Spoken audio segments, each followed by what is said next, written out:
తండ్రికిని కుమారునికిని పరిశుద్ధాత్మ తండ్రికిని ఆదియందు ఇప్పుడును ఎల్లప్పుడూ యుగాయుగములయందు ఉండునట్లు మహిమ మహామహిమ ఘనత కీర్తి ప్రభావములు ఆయనకి కలుగునుగాక. ఆమేన్. సైన్యములకు అధిపతియగు యెహోవా పరిశుద్ధుడు పరిశుద్ధుడు పరిశుద్ధుడు.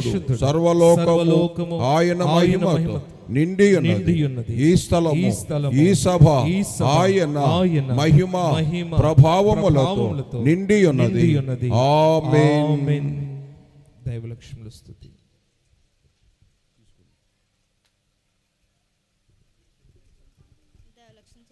దేవా, నీవు అనాది వ్యక్తివై ఉన్నావు.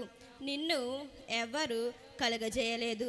నీ అంతటా నీవే ఉన్నావు గనుక నీకు వందనములు దేవా.